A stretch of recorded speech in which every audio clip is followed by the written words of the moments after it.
जो देश के प्रधानमंत्री हैं नरेंद्र मोदी, ये गिरिडीह से ही चुनाव लड़ रहे हैं, बोल रहे हैं कि हम गिरिडीह से ही चुनाव लड़ रहे मोदी हैं। जी चुनाव लड़ रहे हैं ना, तो 4 तारीख को पता चल जाएगा कि मोदी जी चुनाव जीत रहे हैं कि जयराम बाबू चुनाव जीत रहे जयराम माता के लिए इतना प्रेम कहाँ से आते? हैं। दादा है प्रेम एक परिवार समझिए, एक तरह से है कि परिवार का सदस्य है, उस तरह के भावना आई है जयराम के प्रति कि मेरा घर का बेटा इतना तक है कि अपने आर्थिक सहयोग के साथ भोजन के लिए चावल और सब्जी का भी व्यवस्था कर रहे हैं। इससे अच्छा रिस्पॉन्स चुनाव में देखने को आज तक नहीं मिला। नमस्कार, जोहार, मैं अशोक कुमार आप लोगों के बीच और एक न्यू वीडियो के साथ। दोस्तों, इस वक्त अभी हम गिरिडीह लोकसभा क्षेत्र में हैं और ये विधानसभा जो 12वां विधानसभा पड़ता है। अभी यहाँ पे बहुत सारी समस्याएं हैं, उसको लेकर हम सुनील जी से हम बात भी करेंगे कि यहाँ पर क्या समस्या है। और इन लोगों को कल गिरिडीह लोकसभा का जो दौरा था, तो उसमें क्या लोगों का रिस्पॉन्स मिला, क्या समर्थन मिला, उस मैटर में भी हम बात करेंगे। तो सबसे पहले तो दादा जोहार। जोहार अशोक जी। दादा, आप लोग एक नया पार्टी जो JLKM है, नया पार्टी उभरी हुई, जो लोकसभा में ताल ठोके हुए लोगों, आप लोग गांव-गांव घूम रहे हैं, क्या रिस्पॉन्स मिल रहा है, क्या समर्थन मिल रहा है ग्राम से? देखिए, ग्रामीणों का तो भरपूर समर्थन मिल रहा है और ग्रामीण इतना तक है कि अपने आर्थिक सहयोग के साथ भोजन के लिए चावल और सब्जी का भी व्यवस्था कर रहे हैं। इससे अच्छा रिस्पॉन्स चुनाव में देखने को आज तक नहीं मिला है। दादा, हमने देखा आपके वहाँ पे जो पंचायत में काफ़ी सारा भीड़ है, क्या आप लोग पैसा देकर या फिर धर धर के लाते हैं क्या इतना भीड़? दादा, अगर वैसा रहता तो लोग पैसा भी हम देते और वो दिखाने के लिए बोलते कि हम लोग पैसा दिए, उसको दिखाइए और भीड़ भी इकट्ठा कीजिए। वैसा आज के समय में नहीं हो सकता है, क्योंकि आज के समय में शिक्षा का स्तर बढ़ा हुआ है और हम लोग झारखंड किसी का गुलाम पहले भी नहीं रहे हैं और आज भी नहीं रहेंगे। चूँकि ऐसा भीड़ हमने कभी ऐसा, और जो भी पार्टियां हैं, ऐसा हमने कभी भीड़ ऐसा नहीं देखा है। इस 12वां विधानसभा में मूल समस्या क्या है जो लोगों में दर्द है कि इतना भीड़ और जयराम मातो को बीच जो है उनके विचारों को सुनने के लिए पहुंचते हैं, और जो जनता का जो दर्द है वो जयराम जी से साझा करते हैं, क्या ऐसा मूल समस्या है? 12वां विधानसभा में सबसे बड़ी अगर समस्या देखा जाए तो विस्थापन की समस्या है। विस्थापन सबसे जटिल समस्या है, क्योंकि अंग्रेज़ों के द्वारा ही NCDC रेलवे, उसके बाद DBC, कोल इंडिया, इस तरह के माध्यम से अभी तो आउटसोर्सिंग के माध्यम से भी शोषण होना प्रारंभ हो गया है। तो इस तरह का शोषण विस्थापन का ही 12वां विधानसभा में। अच्छा, यहाँ जो विस्थापन किया गया है, तो इसके लिए तो कुछ दिया भी गया होगा ना? देखिए, अगर पूर्व की घटनाओं के देखा जाए तो विस्थापन का उद्देश्य, मकसद, अगर किसी व्यक्ति को अगर पूर्व में ही भूमिहीन कर दिया जाए, आपके भूमि का अभी वर्तमान में 2,40,000 वर्तमान सरकारी गवर्नमेंट रेट है, जी। और आपको 2,500 रुपया पर डिसमिल देगा, और अभी आपका ज़मीन का रेट 2.5 लाख रुपया है, तब क्या करिएगा? ऐसी समस्या है। मान लीजिए 250 रुपये में आज के समय में क्या हो, और आपकी ज़मीनों को 36 में, 51 में, 82 में पूर्व में ही कंप्लीट नोटिफिकेशन कर दिया गया। Notification CB act, coal bearing act के माध्यम से किया जाता है। कोल बेरिंग एक्ट में कि ज़मीन को कोयला खनन के बाद किसानों को वापस कर दिया जाना चाहिए। और जैसी नीति है यहाँ की CIL गवर्नमेंट की, जी। आप देखिएगा माइंस में प्रावधान है, नियम कहती है कि ज़मीन का जो उपजाऊ मिट्टी है जी। उसको अलग जगह रखा जाए और जो पत्थरीला है उसको अलग रखा जाए, क्योंकि कोयला खनन करने के बाद पत्थर को नीचे डाल दिया जाएगा, उसके बाद जो उपजाऊ मिट्टी है उसको ऊपर डाल के किसानों को भूमि वापस कर दिया जाएगा। ये हम लोग को नियम कहता है, लेकिन वर्तमान की गवर्नमेंट सरकार, केंद्र सरकार कहती है कि प्रहलाद जोशी का एक बयान आता है जी। पार्लियामेंट में कि अभी ऐसी कोई पॉलिसी हम लोग नहीं बना पा रहे हैं कि किसानों को ज़मीन वापस किया जाए। मतलब आपका साफ नियत है कि झारखंड के जनमानस को, भूमिहीन रैयत को एक रिफोजी बनाया जाए और वे झुग्गी झोपड़ी में जीवन यापन करें। मतलब एकाधिकार स्थापित करना चाह रही है प्राइवेट कंपनियां अपना अधिकार जमा के इस तरह रखी है कि हाँ गांव एक गांव लगभग 95 से 98% बेरोजगार है। अच्छा, तो आप समझ लोग सकते हैं विस्थापन क्षेत्र में चुनावी मैदान में पूरा ताल ठोक दिए हैं। जो देश के प्रधानमंत्री हैं नरेंद्र मोदी, ये गिरिडीह से ही चुनाव लड़ रहे हैं, बोल रहे हैं कि हम गिरिडीह से ही चुनाव लड़ रहे हैं। तो फिर चंद्र प्रकाश चौधरी मतलब जनता को क्या ऐसा गुमराह कर रहे हैं?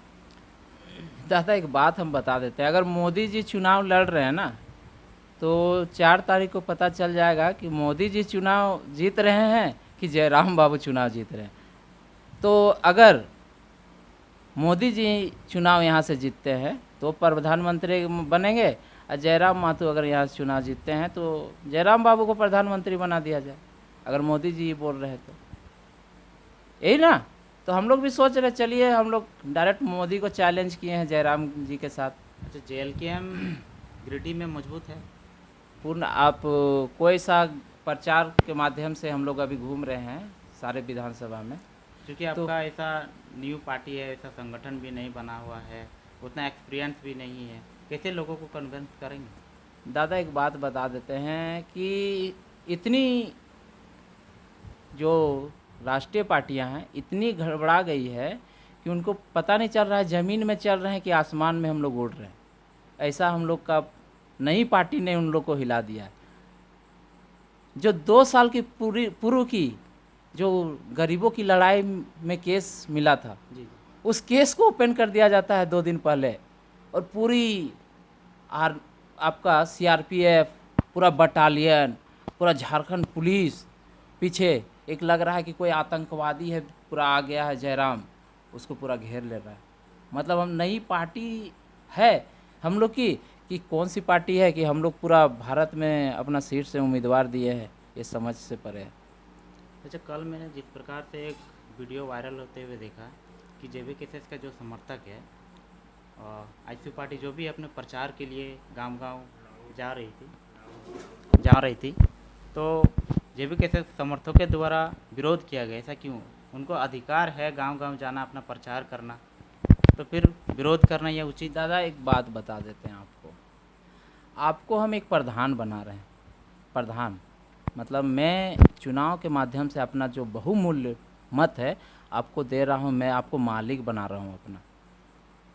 और मालिक अगर मेरा बात को नहीं रखेगा, मालिक कितने दिन के लिए बनाते हैं? 5 साल के लिए, परमानेंट तो नहीं होता है। आपको हम 5 साल की सवाल रख सकते हैं, ये ना कि विरोध करना कि टाइगर जयराम मातो इस तरह का हल्ला बोल करना।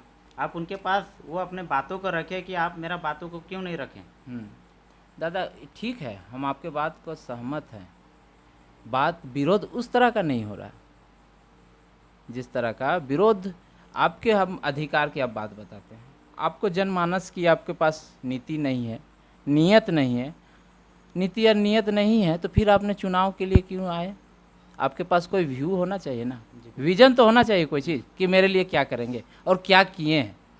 अगर आप कुछ किए ही नहीं हैं, मेरे हित की बात को आप पार्लियामेंट में रख नहीं पा रहे हैं, तो आप दूसरा काम कीजिए ना जी। आपसे जो चीज़ नहीं होगा, आपने क्या शिक्षा का स्तर को सुधार किया, झारखंड के हित में विस्थापन की समस्या सबसे बड़ी समस्या झारखंड की, उसको पार्लियामेंट की मैटर है, केंद्र का मैटर था, उसमें आपने आपका मंत्री है, आप सेंटर में थे, आपको बात रखना चाहिए, क्लियर करवाना चाहिए सारी समस्याओं का, लेकिन आपने नहीं किया। तो आपका मकसद क्या है कि मतलब परिवारवाद, एक अपने वाइफ को जो नौकरी में थी उसको आप ले आते हैं राजनीतिक में। मतलब आपके पास मतलब वही दरी बोला जाता है ना कि अब दरी बिछाने वाला, कुर्सी लगाने वाला, टेंट ठोकने वाला, पर्चा बांटने वाला, मतलब आज तक आपकी पार्टी ने वही किया। मतलब परिवारवाद। आपका वाइफ तो सेटल थी ना जी, आपकी वाइफ शिक्षित थी तो आप उनसे नीति बनवा सकते थे। आपके पास कोई योग्य नहीं था वहाँ पे, योग्य आपका कोई कार्यकर्ता का आप योग नहीं बना सके।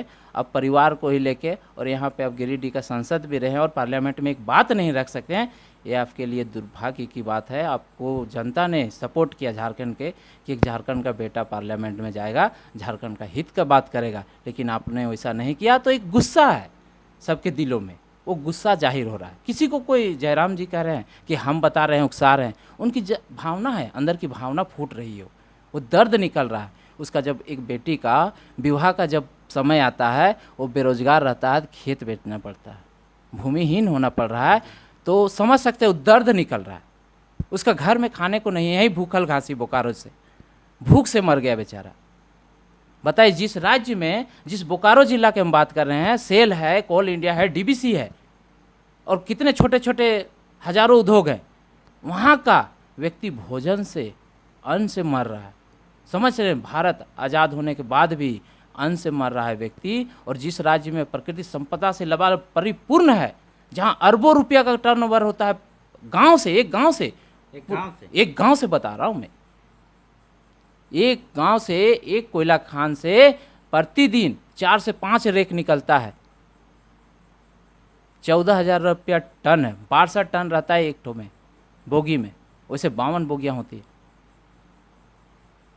तो 4 रेक प्रतिदिन निकलता है। जोड़िए, हिसाब लगाइए और देख लीजिए क्या स्थिति है झारखंड में। अरबों रुपया का कोयला का निकलता, लेकिन वहाँ के लोग, वहाँ के व्यक्ति अगर भूख से मर रहा है तो समझ सकते हैं कि झारखंड किस स्थिति में है।